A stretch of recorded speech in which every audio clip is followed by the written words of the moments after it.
கண்டிப்பாக வந்து இரவில் வந்து அதிகமான கொழுப்புள்ள உணவுகளோ அதிகமான எண்ணெய் சேர்த்த உணவுகளையோ தவிர்த்துடணும். ஸோ இரவில் வந்து பொரித்த வறுத்த உணவுகள் வந்து வேண்டாம் அப்படிங்கிறத நம்ம தெரிஞ்சுக்கணும். அதே மாதிரி நிறைய இனிப்புள்ள உணவுகளை எடுக்கக்கூடாது. ஏன்னா கார்டிசால் ஹார்மோன் அதிகமாகி தூக்கத்தை கெடுக்கிறதுக்கு வாய்ப்பு இருக்குது. அதே மாதிரி அதிகமான காரம் இருக்கக்கூடிய உணவுகளை எடுக்கக்கூடாது. நெஞ்சு எரிச்சல் வரதுக்கான வாய்ப்பு இருக்குது.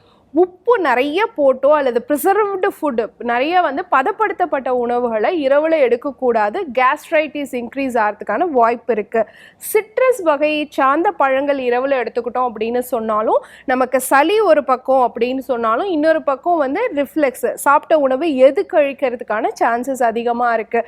அதிகமான கேஸ் தொந்தரவு கொடுக்கக்கூடிய பெரிய வெங்காயம், ப்ரக்கோலி, இந்த மாதிரியான காலிஃப்ளவர், இந்த மாதிரியான காய்கறிகளை இரவில் சாப்பிடக்கூடாது. இரவில் வயிறு முட்டை, வயிறு நிறைய உணவு எடுத்துக்கிறதுமே பார்த்தீங்க அப்படின்னு சொன்னால் நம்ம தூக்கத்தை கெடுக்கக்கூடியதாகவும் ஆரோக்கிய சீர்கேட்டை உருவாக்கக்கூடியதாகவும் இருக்கும். அதே மாதிரி அதிகமான புரதம் இருக்கக்கூடிய அசைவ புரதங்களை இரவில் எடுத்துக்கிறத வந்து கண்டிப்பாக தவிர்க்கணும். ஸோ இந்த வகையான இரவில் வந்து நம்ம ஒரு ஈஸியாக டைஜஸ்ட் ஆகக்கூடிய ஆவியில் வேக வைத்த ஒரு சைவ புரதம் இருக்கக்கூடிய நல்ல நார்ச்சத்து இருக்கக்கூடிய ஒரு உணவை இரவில் எடுத்துக்கிட்டு சாப்பிட்ட பிறகு ஒரு டம்ளர் வெந்நீர் நல்ல சூடாக குடிச்சிட்டு நம்ம படுத்தோம் அப்படின்னு சொன்னால் கண்டிப்பாக அது நம்மளுடைய டைஜஷனை என்ஹான்ஸ் பண்ணுறதுக்கு சப்போர்ட்டிவாக இருக்கும்.